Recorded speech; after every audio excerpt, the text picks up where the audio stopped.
Tetap semangat Bapak Ibu semuanya. Amin. Puji Tuhan. Nah, teruskan relevansi dari apa yang kita pahami ini.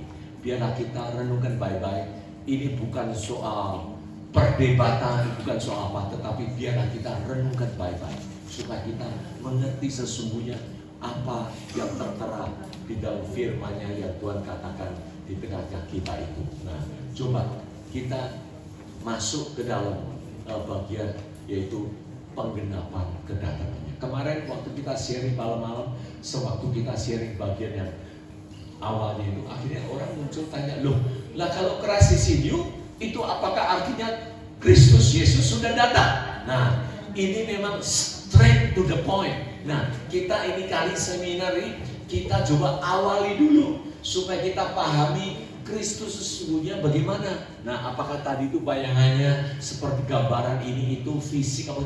Tetapi biarlah dari itu mengawali semuanya untuk kita mengenal soal apa, akhirnya ujungnya soal salah satu bagian yaitu soal kedatangannya. Mari kita simak sama-sama Bapak Ibu sekalian.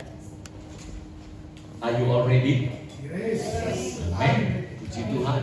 Ya, kita belajar sama-sama. Ini bukan sesuatu yang kita bagaimana, tidak. Tetapi biarlah kita simak masing-masing. Kita renungkan yang baik. Apa yang sesungguhnya yang dimaksud semuanya itu, ya kan? Nah, selalu kalau bicara soal kedatangannya itu, kata-kata kemuliaan itu nempel. Apa itu kemuliaan? Kemuliaan itu adalah a thing belonging to Christ. Yang punya kemuliaan itu hanya Dia. Jangan kita memuliakan manusia, enggak ada. This only belong to Christ, ya kan? Kingly majesty of the Messiah. Yaitu apa? Memang Dia inilah yang bertahta sesungguhnya sebagai Mesias di dalam spiritual realm, di dalam ranah rohani. Itulah yang perlu kita ketahui. Keagungan, kekuasaan yang tertinggi, itulah kemuliaannya Dia, yang Dia nyatakan the absolute perfect personal excellency of Christ, the majesty. Jadi ini semua adalah memang kesempurnaan Kristus, itulah yang sudah dinyatakan di tengah-tengah kita ini. Nah, coba mengawali dari situ, kita mulai tahu ayat demi ayat yang kita fokuskan menyangkut soal kedatangannya. Kemuliaan, penuh kemuliaan menyertai. Seperti tadi yang sudah didahului, Matius 16 ayat 27, manusia datang dalam kemuliaan Bapaknya, ya kan, dikelilingi oleh malaikat. Lukas 9 ayat 26, ia datang kelak dalam kemuliaannya. Inilah semua kata demi kata yang menyertai soal kedatangannya yang kita akan bahas semuanya ini. Nah, Bapak Ibu sekalian, mengenai kedatangannya itu tertera di dalam 3 pasal yang penting. Matius 24, Markus 13, Lukas 21. 3 pasal penuh paralel berbicara tentang kedatangannya. Nah, ini perlu kita simak sama semuanya ini, dan the whole pasal berarti signifikansinya itu tinggi sekali. 3 pasal sepenuhnya tidak nanggung, semuanya berbicara soal hal itu. Pada waktu itu tanpa anak manusia di langit, semua bangsa meratap, mereka melihat anak manusia datang di atas awan-awan di langit. Kalau di dalam Inggrisnya itu, langit itu ya katakan seperti awan-awan yang kita tahu arti rohani sesungguhnya yang tertera di dalam Alkitab itu apa? Seperti tadi mati belum tentu diceritakan soal mati fisiknya, tidak. Awan-awan ini pun juga demikian. Ini semua ayat ini tertulis paralel dalam ini, yang artinya tidak lain kalau kita melihat dari apa yang sesuai diartikan dari Kejadian Lama, tampaklah kemuliaan Tuhan itu dalam awan. Waktu Salomo untuk meresmikan itu bait sucinya, sampai begitu kemuliaannya turun, awan-awan turun, itulah uraiannya sampai semuanya tidak tahan, dan akhirnya apa? Jatuh tergeletak semua karena kemuliaan di dalam awan-awan itulah yang dimaksud. Satu raja-raja pun demikian, karena awan itu kemuliaan Tuhan memenuhi rumah Tuhan itu. Nah, demikian kita konsisten berpegang, karena perkataanku ini adalah roh dan hidup. Sembahlah, tadi itu kita akan katakan Allah kita dalam roh dan kebenaran. Setiap ungkapan yang Kristus katakan tidak ada yang menyangkut pada umumnya secara fisik jasmaninya itu. Maka itu waktu dia menyatakan anak manusia datang dalam, itu pun di dalam ranah rohani yang dimaksudkan, karena memang itulah firman konsistensi yang perlu kita pegang untuk kita mengenal lebih jelas lebih itunya. Nah, coba kita teliti dari timeline-nya soal kedatangannya. Matius 16 ayat 28 mengatakan ini, sesungguhnya di antara orang yang hadir di sini tidak akan mati sebelum mereka melihat anak manusia datang sebagai apa? Raja dan kerajaannya. Ini kapan terjadi ayat ini? Again, kita bicara itu timeline-nya dari ayat ini.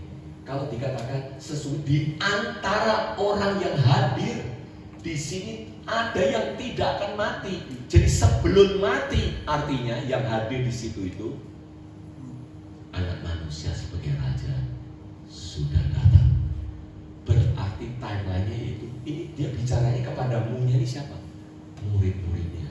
Artinya ada muridnya yang akan menyaksikan timeline-nya kedatangannya itu, karena sebelum mati udah datang. Nah, inilah kita perlu nanti simak sama-sama. Lukas 9 ayat 27 pun mengatakan demikian. Ini begitu banyak ayat. Markus pun ada. Di antara orang yang hadir di sini ada yang tidak akan mati sebelum melihat kerajaan Allah. Tadi kan kita katakan di antara kamu, betul memang, karena memang ini terjadi sebelum ada yang mati meninggal itu udah menyaksikan itu. Nah, itulah maksudnya semuanya yang tertera di situ. Nah, makanya beranjak dari semuanya ini, coba kita telaah dari awalnya. Matius 24. Ini satu ayat yang penting, 1, 2, 3, yang mencengangkan banyak orang, yang kita perlu teliti, tidak lain. Matius 24 ini, ia berkata kepada mereka, ini mungkin yang satunya, ayat 1 kita tahu apa? Tuhan Yesus mengajak muridnya apa? Jalan-jalan melewati bait Allah. Wow, ini begitu megah, begitu ini itu, ya kan? Tahu-tahu Tuhan Yesus nyeletuk, ini bahasa kerennya, ya. Kamu melihat semua itu, aku berkata kepadamu, sesungguhnya tidak satu batu pun dibiarkan terletak di atas batu yang lain. Semuanya akan diruntuhkan. Wow, statement ini sungguh menggoncangkan semua orang yang mendengar. Karena apa? Bait suci, bayangin, bagi orang Yahudi sampai sekarang itu dianggapnya begitu sakral. Seluruh sentral hidupnya, harapannya, iman percaya mereka itu semua tertumpah di dalam bait suci itu.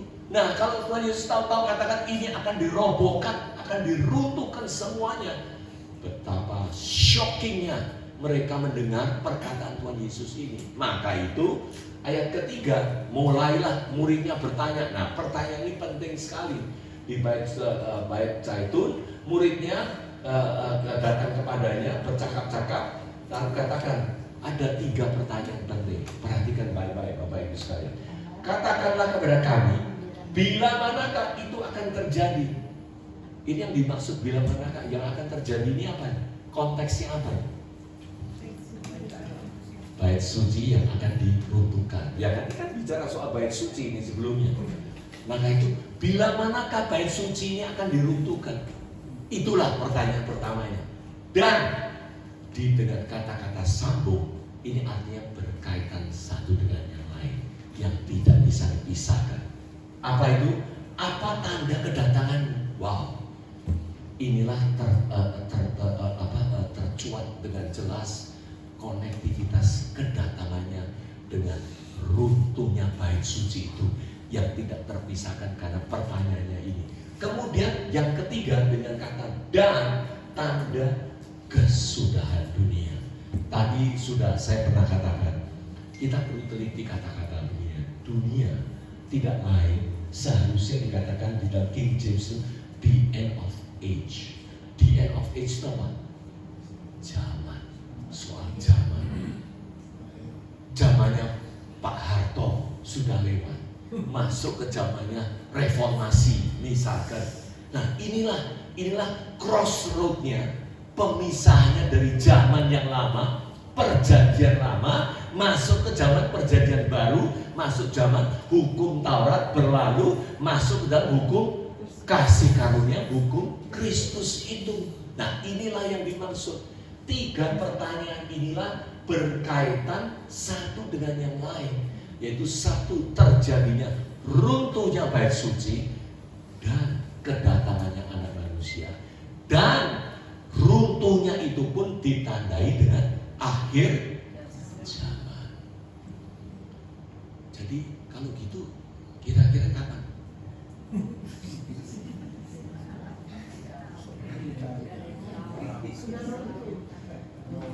Sudah runtuh. Persisnya kapan runtuhnya? Tahun 70. That is correct. Makanya coba kita merenungkan dengan baik. Timeline-nya jelas tertera di sini. Kapan hal itu terjadi, menyangkut runtuhnya bait suci, menyangkut kedatangannya, menyangkut akhir zaman. Dari situlah supaya kita coba merenungkan kembali semua hal ini supaya kita betul-betul tahu. Nah, kita coba urutin paralelnya Matius 24, paralelnya kan Lukas 21. Ya, ingat ya. Ini dikutip 21, sebenarnya Matius maupun Markus ada. Nah, sampai urutan awalnya setelah pertanyaan tadi itu, mulailah apa? Tuhan Yesus menubuatkan kejadiannya. Apa itu? Kejadian nabi palsu muncul. Ya, ini kita refresh sedikit, yaitu kelaparan terjadi, peperangan suku melawan suku, bangsa melawan bangsa terjadi.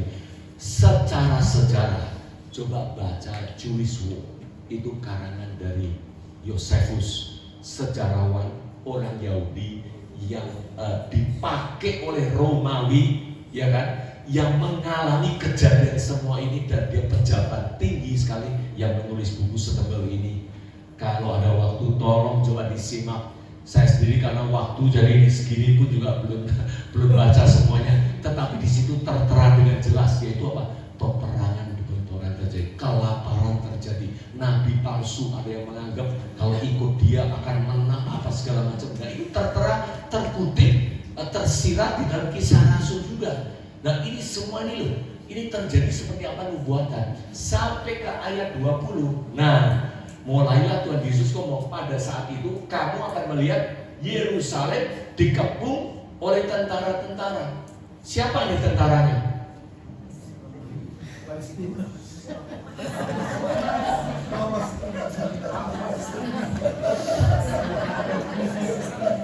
Ini bicara keterkiniannya. Palestina. Ini tidak lain, tentara yang dimaksud adalah tentara Romawi. Tuhan pakai tangan kerajaan Kaisar Romawi itu tuh menyerang Yahudi. Memang bentrokan dari dulu. Romawi paling benci dengan bangsa Yahudi. Kepala batu katanya itu melawan terus, dan akhirnya betul-betul Raja Nero kirim Jenderal Titus untuk menyerang sekali gagal, menyerangkan terus. Akhirnya Yerusalem diketuk berapa lama? Coba refresh. 3,5 tahun. Entah kalau dihitung bulannya itu berapa? 72 bulan. Itu 3,5 tahun. Itulah masa kesulitan, penganiayaan. Di dalam ayat itu demi ayat dikatakan yang tidak pernah terjadi dan yang tidak akan terjadi lagi. Kenapa? Karena pengepungan itu betul-betul begitu ketat. Makanan habis. Josephus menuliskan di dalam Jewish War itu mengatakan apa? Sampai apa? Rumput dimakan. Sampai itu apa itu? Roda-roda apa yang bisa dipretelin dimakan.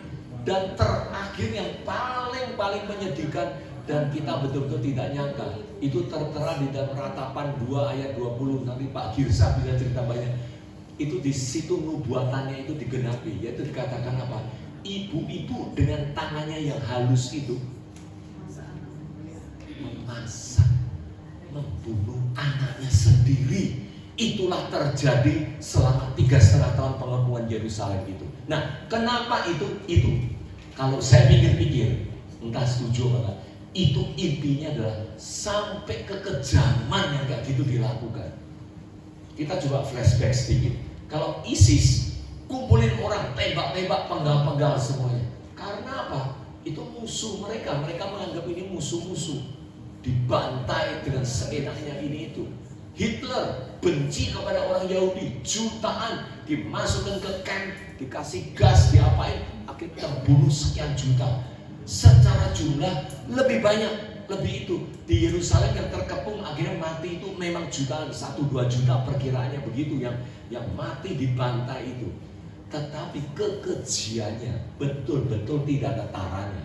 Sewaktu bayangkan sendiri, anaknya sendiri kalau sang ibu tuh bisa tega-teganya entah dipotong dulu atau wah, kita udah nggak bisa, it's beyond our imagination. Nah, itulah yang diuraikan kekejian demikian ini, yaitu penganiayaan demikian ini yang sebelumnya tidak pernah terjadi dan yang akan datang pun tidak akan. Satu-satunya terjadi waktu betul-betul bangsa Yahudi ini dihukum dengan 3,5 tahun itu. Nah, untuk itulah makanya kita tahu Bapak Ibu sekalian, di situ dikatakan melihat Yerusalem dikepung oleh tentara Romawi. Penting ini, ketahui bahwa keruntuhannya sudah dekat. Ini ayat 20, ayat 24. Terus ini apa urutan event yang terjadi.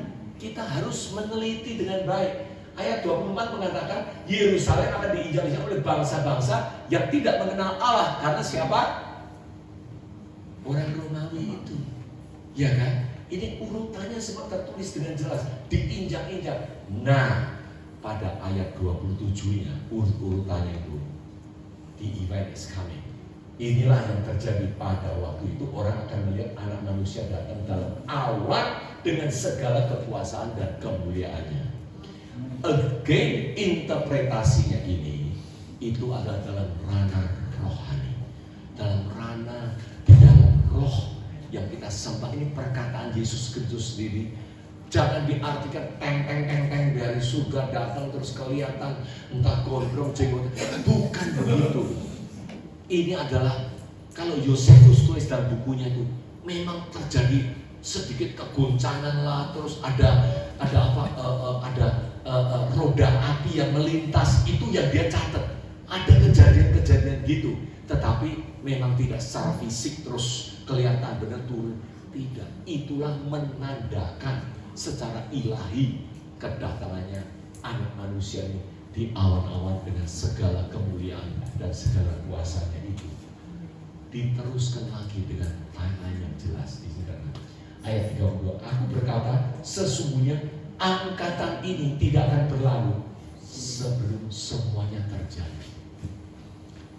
Ini merujuk waktu yang ditegaskan oleh Tuhan Yesus. Semuanya, bukan sebagian. Ini semuanya akan terjadi sebelum angkatan ini berlalu. Angkatan siapa itu? Angkatan pembaca kita sekarang ini, yang masih segar-segar ini itu dan sebagainya sebelum berlalu. Tidak, ini merujuk kepada angkatan ini. Itu merujuk hermeneutiknya betul-betul ke angkatan Tuhan Yesus punya zaman. Para rasul punya itu semua seangkatan, seumur kira-kira. Satu angkatan itu berapa? Kalau menurut Alkitab 40 tahun. Ingat, Musa memimpin bangsa Israel keluar, gerutu-gerutu, berontak-berontak, akhirnya dibawa muter-muter di padang belantara itu berapa lama? 40 tahun. Itulah generasi yang lama lenyap, akhirnya generasi yang baru itulah masuk ke dalam tanah perjanjian.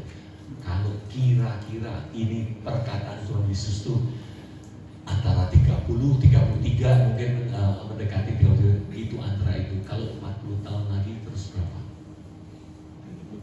Kira-kira 70-an tahun. That is exactly satu angkatan yang ini semua akan terjadi. Tidak ada yang beyond that time. Ditegaskan di sini ada beberapa tulisan yang mengatakan generasi ini, generasi bisa saja ras, bisa saja suku tertentu yang terus menerus sampai sekarang ini. Tidak demikian, karena generasi itu bahasa asli itu G-nya ini dipakai, kata-kata ini dipakai sama dalam konteks oleh Tuhan Yesus dalam hal apa? Angkatan ini angkatan yang jahat, ya kan? Aku tidak akan memberikan apa? Tanda-tanda.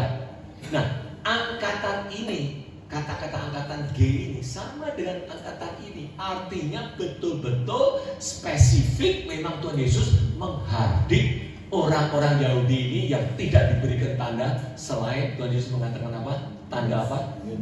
Yunus 3 hari 3 malam di perutnya ikan itu. Artinya Tuhan Yesus itu dikubur betul-betul 3 hari 3 malam. Nah, kalau betul-betul 3 hari 3 malam, kira-kira Jumat di salib terus Minggu sudah bangkit atau gimana? Nah, itu next, nanti kita ada lagi. Jadi inilah angkatan kata-kata ini yang dipakai oleh Tuhan. Jelas sekali ini adalah menyangkut angkatan yang dimaksud itu, yaitu zamannya Tuhan Yesus dengan para murid, para rasulnya itu. Nah, dari situlah kita tahu bahwa ini semua timeline-nya terjadinya, yaitu berkaitan dengan runtuhnya bait suci itu. Nah, ini pun tertera dalam Markus maupun Matius 24.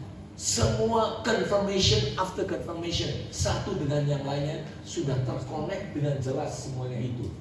Nah, maka itu kalau Inggrisnya ini mungkin kita boleh skip, ini semuanya pun juga sudah tertera. Coba kita lihat dalami apa dalam Alkitab bahasa Indonesianya saja. Coba kita secara sepintas kita lihat. Ini Lukas 21, kembali seperti tadi yang dikatakan. Judulnya apa di sini?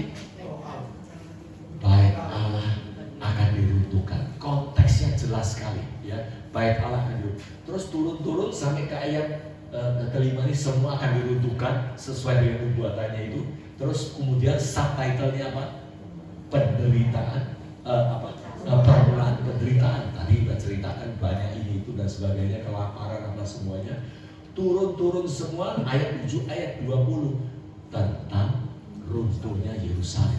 Ini urutan event yang terjadi.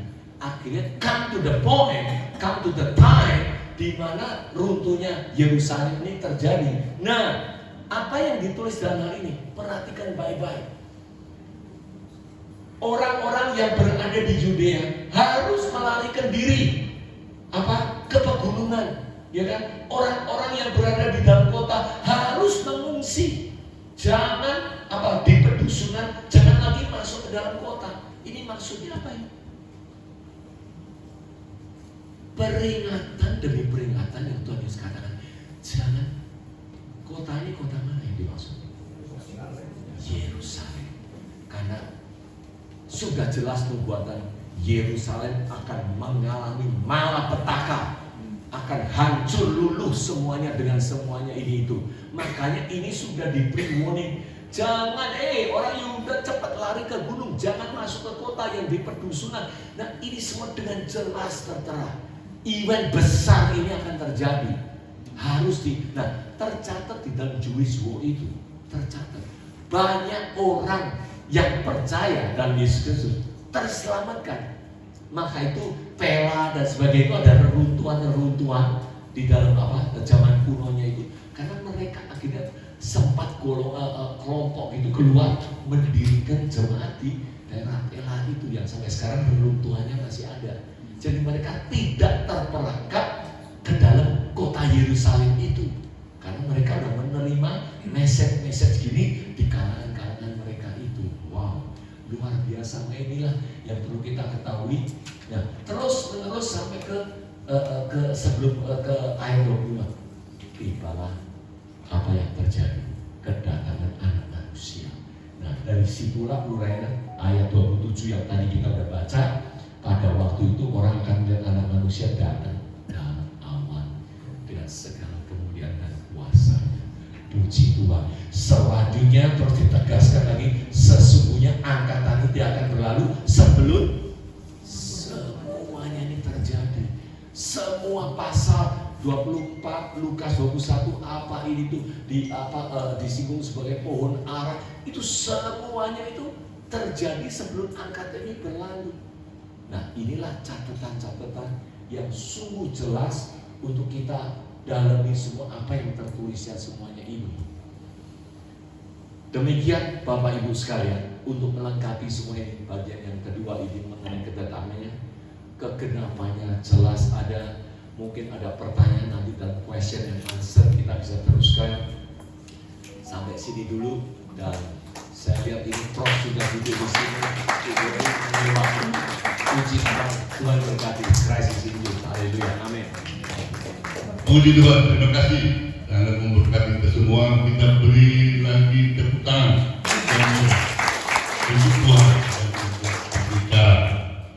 Saya kira suatu waktu yang indah sekali pagi hari ini bagi kita semua.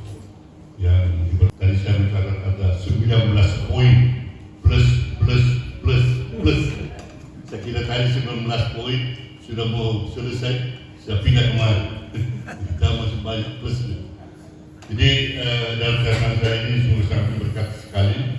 Ini suatu uraian firman Tuhan yang mengalir demikian rupa, menunjukkan kuasanya pada pagi hari ini.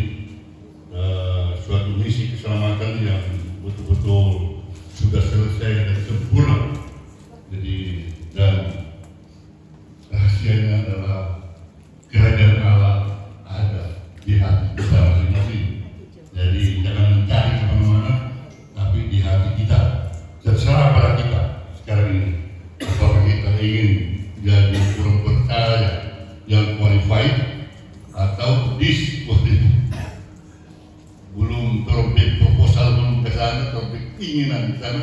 So boleh, so tidak memenuhi syarat. Jadi tugas kita adalah kita renewing our mind, jadi hati kita selalu diperbaharui agar kita going strong, kita kuat. Ini dengan kata lain kita kaya dan mulia di hadapan Tuhan. Saya kira banyak sekali pertanyaan yang nanti akan alokasi waktu adalah 1 jam persentase dan 1,5 jam pertanyaan. Tapi sekarang sudah terbalik, 1,5 jam persentase dan 1 jam untuk pertanyaan. Ada plus jangan berarti. Silakan kita poin ya, pertanyaan jangan refleksi lagi, tapi poin. Silakan angkat tangan. Ya, Pak Pender. Tolong mic-nya di. Yang kedua.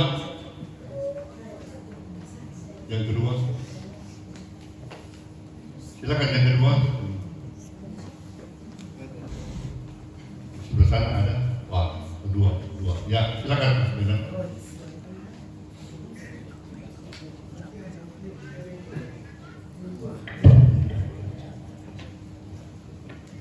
Terima kasih.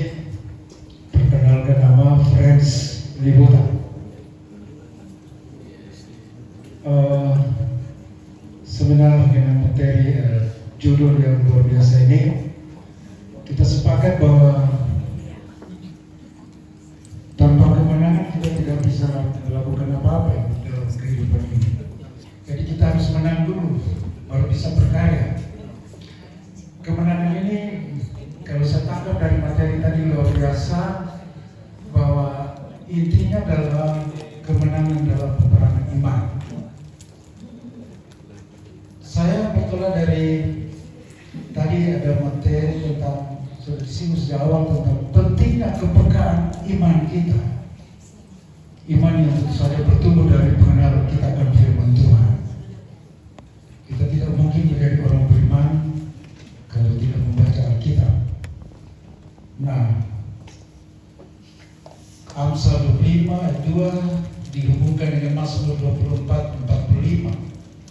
Ia membuka pikiran mereka sehingga mengerti tentang rahasia-rahasia dalam kebenaran firman Tuhan.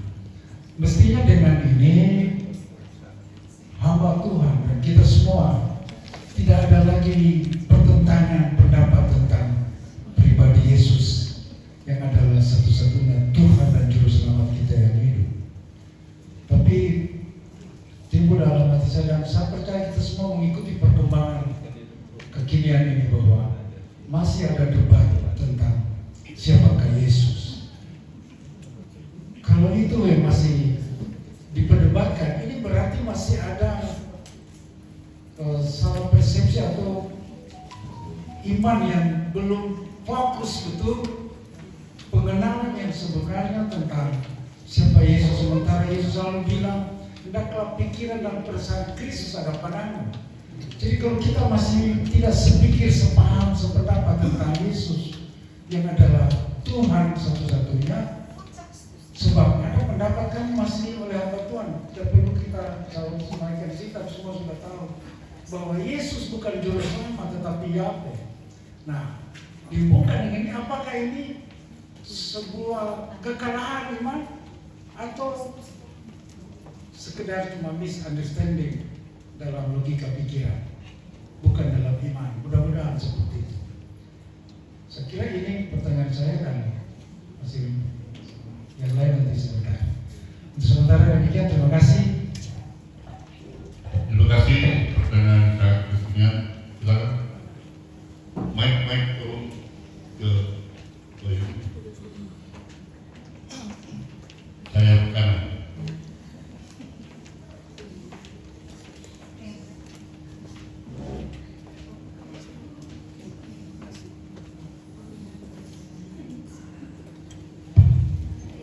Terima kasih atas kesempatan yang diberikan. Nama saya Stanley Samuel. Terima kasih untuk pemaparan dari Pak Pendeta tadi, Pastor. Pertanyaan saya adalah, apa hubungannya antara lahir dari air dan roh, kemudian dengan pernyataan Bapak yang mengatakan bahwa new create itu atau ciptaan baru itu melalui mati, dikuburkan, dan bangkit bersama Kristus. Jadi mungkin ada hubungan dua ini atau penjelasannya berbeda. Itu aja, Pak. Terima kasih. Terima kasih. Silakan yang ketiga, data dulu 3 sudah dijawab. Oke, sambil menunggu yang ketiga, silakan Pak.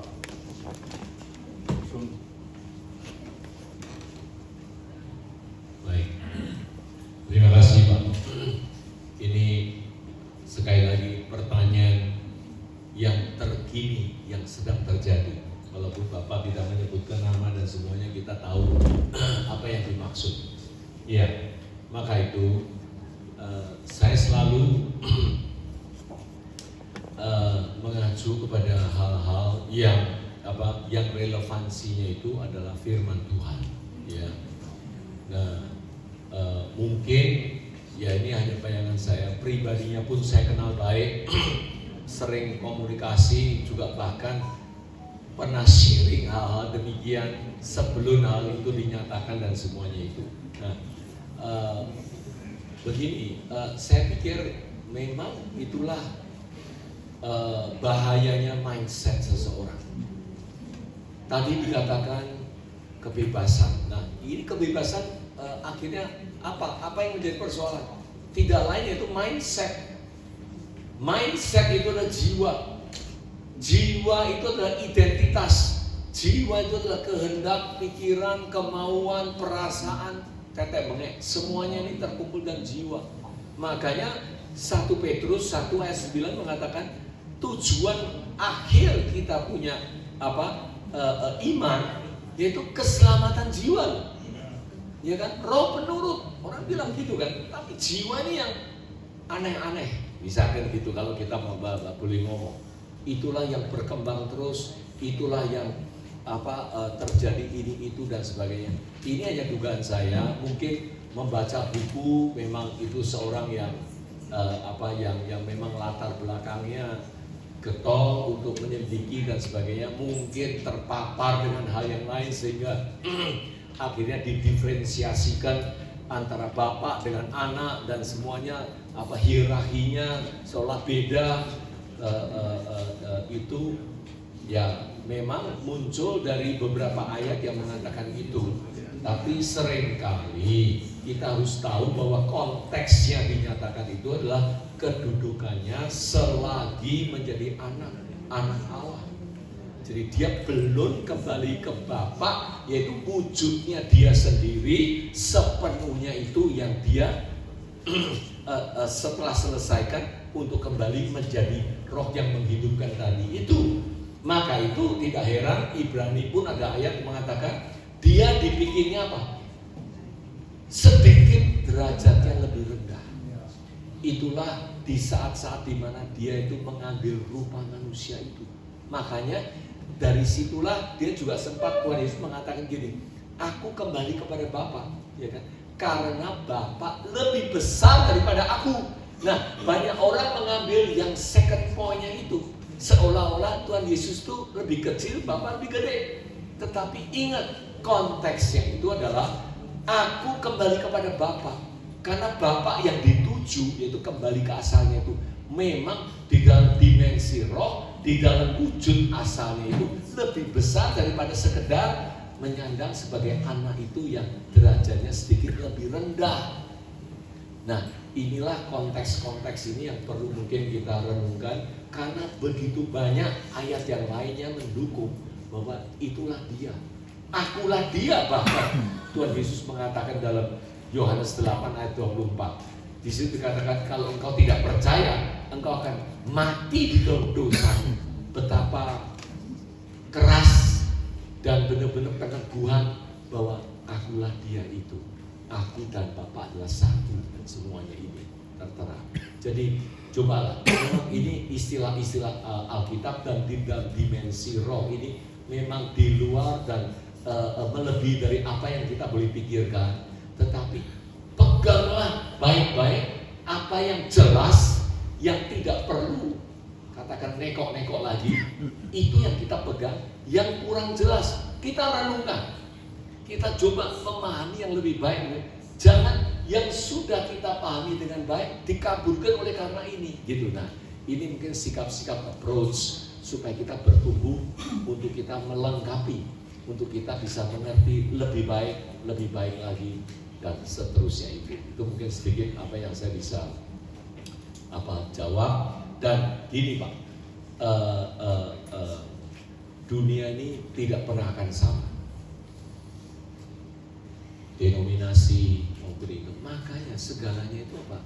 Awalilah dari diri kita sendiri dulu. Karena hubungan kita dengan Tuhan itu tidak melalui organisasi atau denominasi, atau hubungan kita is direct with God. So, yang Tuhan lihat itu pribadi kita sendiri ini.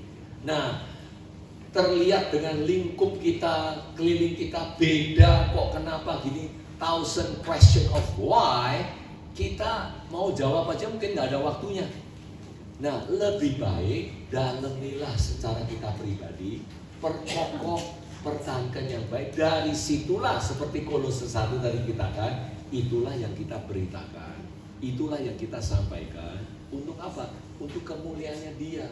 Supaya kita ini melakukan semaksimal mungkin yang boleh kita lakukan, tanpa melihat ya kanan kiri kita kenapa beda ini itu dan sebagainya.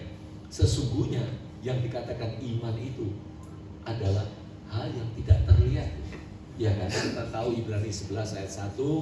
Makanya kita diajarkan jangan melihat. Ini wah, kalau lihat ini ruwet, pikiran kita juga makin ruwet, makin menjadi beban, tetapi terfokuslah kepada Dia, ya kan? Ya itulah jadi dasar pengharapan kita ini adalah iman itu, yaitu terhadap Kristus yang tidak kelihatan punya, ya kan? Bukti dari yang tidak kita lihat. Jadi kita jangan ingin mensetarakan, menyatukan di mana ini tuh. That will never happen. Nah, di dalam Yohanes 17 Pak, aku doakan supaya mereka bersatu. Ingat, perhatikan baik-baik. Artinya apa sih yang bersatu ini? Bersatu dalam konteks. Nah, ini teliti mungkin nanti kalau ada waktunya. Dalam konteks aku dan Bapa adalah satunya ini. Bukan dalam arti Tuhan menuntut, you semuanya ini harus seragamnya sama, caranya sama gitu. Bukan artinya itu. Dia memberikan contoh, aku dan Bapak ini satu. Makanya kamu itu imanilah bahwa aku dan Bapak ini satu. Makanya kita bersatu dalam iman yang menekunin bahwa Bapak dan Tuhan Yesus itu adalah satu. Itu kontekstualnya dari kata-kata itu. Bukan secara jasmaniah kelihatan ini semua tata caranya harus sama, terus bahkan seragamnya sama. Nah ini panitia ini hari punya seragam yang luar biasa baik, ya kan? Kita beri tepuk tangan untuk panitia. Puji Tuhan. Nah itulah apa yang Tuhan Yesus ingin ungkapkan mengenai hal-hal yang namanya demikian. Puji Tuhan. Saya harap itu menjawab, Pak. Yang kedua, tadi ciptaan baru apa kaitannya dengan apa dibaptis terus di dalam kebangkitannya dan lain-lainnya. Ya baik, gini. Kenapa sengaja tadi itu ciptaan baru dikontekskan dengan ayat sebelumnya, yaitu jangan lagi menilai Kristus sebagai ukuran manusia, ya kan? Nah, dalam arti bahwa kita ciptaan baru ini di dalam roh dan kebenaran itu. Kita harus memahami terlebih dahulu bahwa Tuhan Yesus itu jangan lagi kita nilai menurut ukuran manusia. Nah, dengan konteks itulah kita betul-betul dimampukan untuk menjadi ciptaan baru, yaitu kita dengan jelas mengerti Christ is already in me, sudah ada dalam saya, sudah ada dalam. Nah, dari situ itu konteksnya meluas.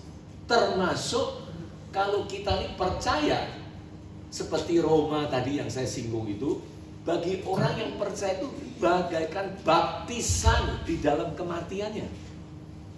Baptisan bersama-sama dikuburkan dan akhirnya juga bersama-sama dibangkitkan. Nah ini semua adalah dimensi pemahaman rohani yang perlu kita pahami. Nah dalam konteks inilah saya bicara soal ciptaan baru itu pun memiliki pemahaman bahwa kita ini udah dibaptis dalam kematiannya, sudah juga dibangkitkan bersama-sama menjadi satu dengan Dia. Nah, itulah yang dimaksud. Jadi konteksnya itu dalam hal itu, karena sesungguhnya ciptaan baru itu bukan secara ukuran manusia kita lihat, dia sekarang menjadi orang yang baik, dia sudah enggak bermalam-malam lagi, bagaimana gitu. Ya boleh saja itu baik, tetapi lebih daripada itu dia memahami bahwa betul-betul Kristus itu sudah dalam dirinya, karena memang tidak dengan ukuran manusia lagi kita menilai Dia. Nah dari situlah sepaham ini, sejalan dengan ini, termasuk kita percaya kita dibaptis dalam kematian dan sudah menjadi satu dalam kebangkitan dan hal-hal yang semuanya itu. Nah makanya Christ in you dimungkinkan hanya karena Dianya adalah Tuhan Allah yang roh itu sendiri. Dan Dia yang sudah datang, sudah ada di dalam hidup kita ini sepenuhnya. Nah itulah dalam konteksnya semuanya ini kita memahami sesungguhnya karena Christ in you ini muncul di mana-mana. Efesus 1 bayangin. Dari ayat pertama sampai ayat ke-10 itu semua dalam Kristus, dalam Kristus, dalam Kristus. Predestinasi pun bicara soal dalam Kristus. Jadi semuanya diawali dalam Kristus yaitu karyanya Dia yang luar biasa, yang sudah digenapi, yang kita perlu sadari bahwa Dia memang sesungguhnya melengkapi semua ini sudah di dalam tengah-tengah diri kita ini untuk memperoleh tadi dikatakan apa? Segala berkat rohani itu. Nah itu mungkin sedikit menjawab apa yang ditanyakan. Ya silakan yang lainnya, please, atau mungkin yang lainnya silakan, please, thank you. Silakan masih ada pertanyaan satu, ini terakhir saya bicara untuk pertanyaan satu dua, ya, sudah cukup untuk pamer ini. Terima kasih untuk kesempatan diberikan pada saya. Nama saya Utat Surentu. Yang saya tertarik dengan yang disampaikan oleh sumber tadi tentang Yerusalem dikepung pada waktu Bait Allah itu diruntuhkan. Tadi dikatakan memang kaisar tentara Romawi Jenderal Titus yang tadi Bapak katakan kurang lebih 3,5 tahun, 42 bulan.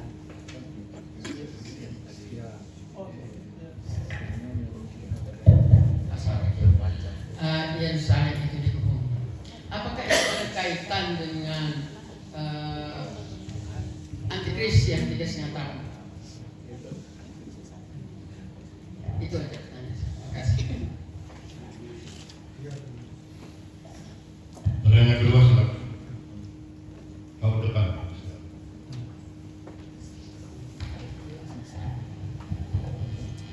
Terima kasih. Nama saya Gembala Andri. Andres. Nama saya Gembala Andres Sengkei. Begitu mengalirnya sampai saya berpikir, Apakah ini juga merupakan manifestasi dari dimensi roh sehingga begitu mengalir. Dan kuncinya, kalau saya salah paham, ada Christ in me and Christ in you. Apakah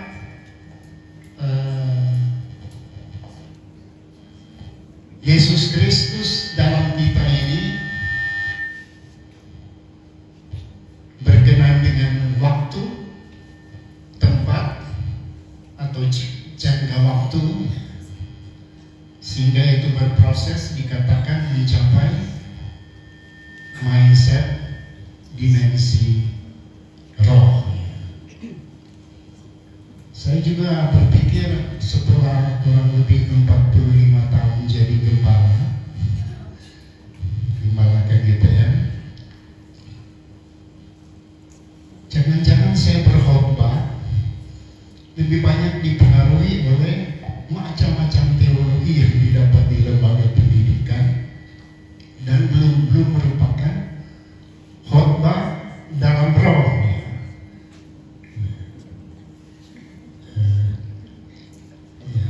Jangan-jangan juga bahwa saya sudah dalam Kristus, kemudian lewat proses perjalanan hidup masih kembali dikuasai oleh kedagingan.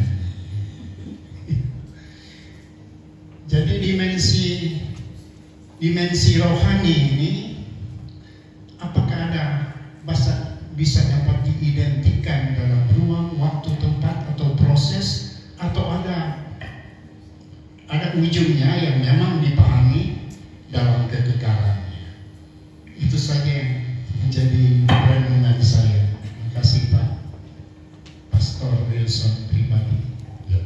Terima kasih Pak Abdul. Silakan Pak. Baik, terima kasih. Pertanyaan yang bagus, Bu. Ibu apa ini, kemerdekaan tadi disebut ya. Puji Tuhan, luar biasa. Ya, begini Bu, pengepungan 3,5 tahun Yerusalem itu tercatat tadi jelas sekali, yaitu berkaitan dengan kedatangannya, ya kan, mengakhiri yang lama masuk ke yang baru. Lalu antikris yang Ibu sebut itu muncul hanya di dalam 1 Yohanes. Perhatikan, beberapa ayat di situ tersinggung soal antikris. Yohanes mengatakan akan datang, tetapi di lain ayat kata sudah datang, ya kan? Terus ada ayat lagi yang menunjukkan antikris itu yang memiliki roh antikristus. Itu definisi antikris pada pokoknya, ya kan? Terus dikatakan di situ ada ayatnya antikris itu banyak, bukan satu. Jadi merujuk kepada itu, Bu. Pemahaman saya kira mungkin boleh diuji, boleh dipikirkan. Ya, termasuk misalkan ISIS itu ya antikris. That is all the spirit against our Lord Jesus. Itulah tergolong antikris. Nah, yang dimaksud Ibu itu betul. Di dalam keruntuhan bait suci, yang dimaksud antikris itu muncul juga, yaitu coba lihat Matius 24 berapa ya, ayat 20 kalau nggak salah. Di situ dikatakan pembinasa keji, ya kan, berdiri di tempat yang kudus. Itu siapa yang dimaksud, Bu? itu pasti antikris karena dia kepalanya. Siapa dia itu? Jenderal Titus. Nah, itu terkait di situ dikatakan jangan lupa melihat Daniel, kitab Daniel, karena kitab Daniel juga menubuatkan tentang itu. Nah, akhirnya digenapi betul-betul, yaitu seorang yang begitu ganas membunuh jutaan orang Yahudi dan akhirnya masuk ke tengah-tengah bait suci itu sebelum roboh. Maka itu kalau sekarang kita ngomong, oh antikris mau datang nanti apa mesti bait suci, oh bait suci sudah nggak ada loh. Kita masih menunggu antikris atau gimana? Bukan. Nah, definisi antikris pada intinya adalah setiap orang, setiap roh yang antikristus itulah antikris. Dan banyak. Jangan diartikan satu, menantikan satu kapan ini mau datang, mau. Bukan begitu. Antikristus sudah ada dari dulu dan seterusnya ini bakal ada karena banyak. Dan setiap orang yang memang anti kepada Kristus itulah antikris. Itu. Nah, spesifik yang disebut di dalam nubuatan Matius 24 itu betul, yaitu seorang pembinasa keji berdiri di atas tempat yang kudus. Itu tidak lain yaitu sang jenderal itu yang memimpin mengepung Yerusalem, meruntuhkan, merobohkan seluruh bait sucinya itu yang disinggung. Nah, dari situlah Tuhan Yesus ngomong, perhatikanlah kitab Daniel. Kitab Daniel bicara soal apa? Jangan lupa kitab Daniel ayat 12 itu sampai akhir zaman itu disinggung apa? Yaitu perhentian soal persembelihan. Itu akhir zaman. Benar, yaitu perhentian pemberian persembahan itu apa yang dimaksud? Ya itu potong-potong itu kurban apa segala macam berhenti karena bait sucinya sudah roboh. Itulah akhir zaman. Itulah sesuai nubuatan Daniel yang mengatakan itu. Jadi kita pahami dengan jelas. Jangan lagi diragukan, jangan lagi di quote-unquote ditakut-takutin. Akhir zaman mau tiba gini gitu, makanya kita mesti kerja lebih giat gini gitu, entah apa maksudnya bagaimana. Kita tenang-tenang aja. Yang penting seperti tadi temanya, berkarya dengan baik. Karena kita tahu Christ is already in me, semuanya sudah digenapi, kita sudah diperlengkapi segalanya itu. Mari kita berkarya, mari kita bekerja dengan baik, dengan giat, tanpa dengan segala ketakutan, tanpa dibayang-bayangin ini itu. He is so nice. We are living in His full grace. Kita ini hidup dalam kasih karunia yang penuh. Jadi dengan itulah mari kita berkarya. Nah, kita tadi sebagai pertanyaannya, kita mau berkemenangan. Terlebih dahulu kita memiliki dasar pemahaman yang baik ini.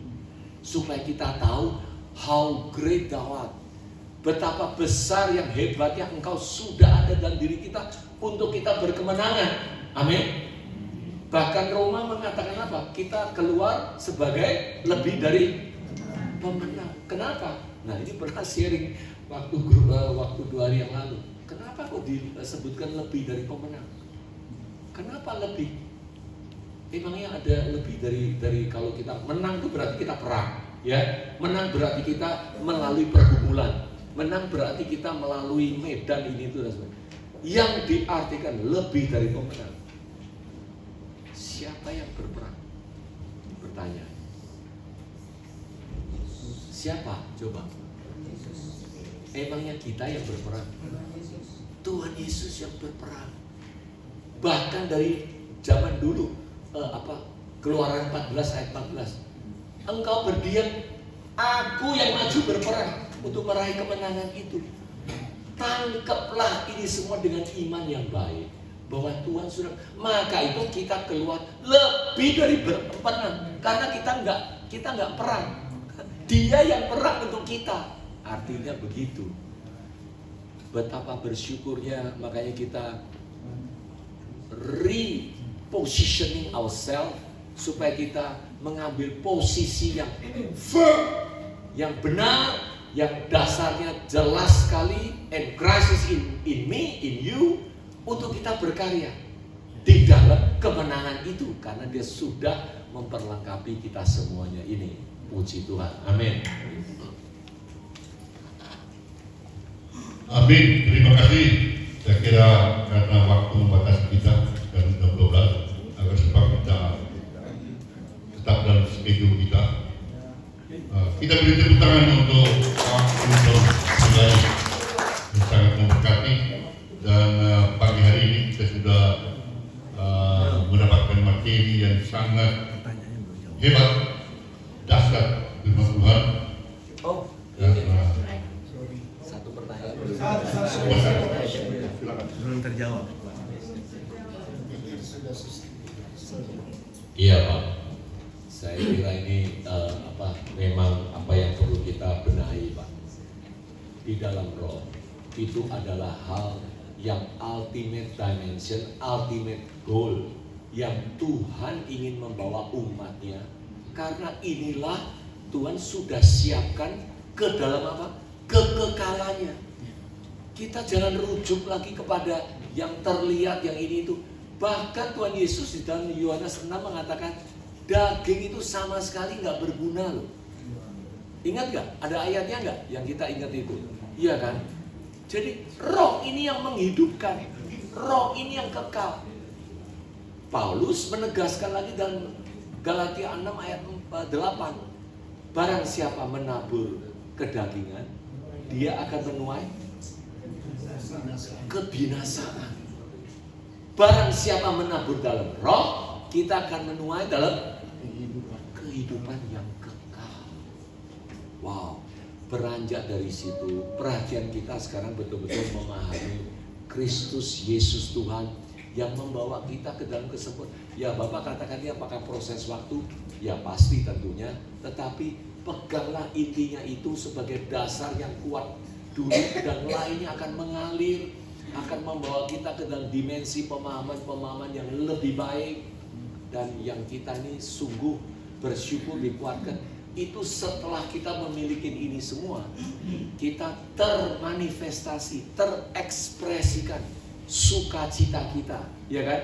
Oleh karena kemurahan Tuhan, oleh karena kasih karunia-Nya, oleh karena di dalam roh itu dia yang sudah Nah ini semuanya terekspresikan. Nah itu dalam bentuk nanti entah pertemuan, dalam saling sharing, dalam keberjemaatan dan lainnya, itu terekspresikan atas dasar ini. Nah ini yang perlu kita renungkan supaya kita memiliki dasar yang benar, yang baik untuk kita terus berkarya di dalam entah pelayanan, entah bisnis, entah hal-hal yang lain yang berbeda-beda dalam keluarga, ya kan? Contohnya dalam keluarga kalau kita udah memahami ini mungkin untuk ibu-ibu dengan istri mungkin kadang-kadang suka cekcok-cekcok, ini tidak terhindar loh, ya kan? Hidup manusia ini, waduh, memang lahan bidang yang terus dalam pergumulan, dan ada yang sebutnya begini, to understand our wife, it needs endless time.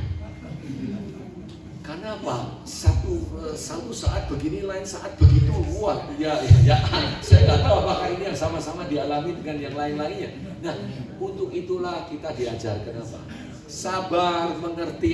Nah, kalau kita udah memiliki pemahaman dalam roh keras, wow, ini hal gampang. Gampang apa? Gampang cair. Tidak sampai dipermasalahkan ini itu yang berkepanjangan, berlarut-larut, tapi sudah kita di dalam di dalam kesatuan yang baik. Karena ujung-ujungnya yang kita lihat ini, wah, dimensi roh yang ke depan yang jauh itu sudah kita miliki. Jadi nggak perlu dipeributkan ini itu, dan ukuran-ukuran jasmani atau ukuran apa yang terlihat yang membawa banyak masalah dalam keluarga, banyak masalah dalam perpisahan, kekacauan. Itu ya dasar-dasarnya ada unsur-unsur begini yang kita perlu ketahui. Kalau kita memiliki ini semuanya, wow, alangkah indahnya, baiknya kita terlepas dengan semuanya ini. Kita penuh syukur, penuh sukacita, baik dalam keluarga, baik di dalam pekerjaan, baik di dalam pelayanan, dan semuanya itu. Puji Tuhan, Tuhan memberkati.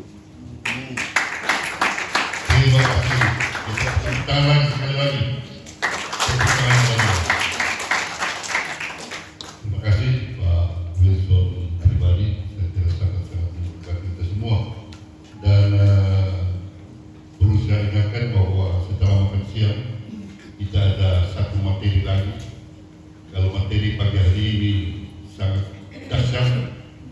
maka materi nanti siang sangat seru karena pagi hari ini kita oleh pengusaha yang sukses, nanti siang oleh seorang purnawirawan TNI yang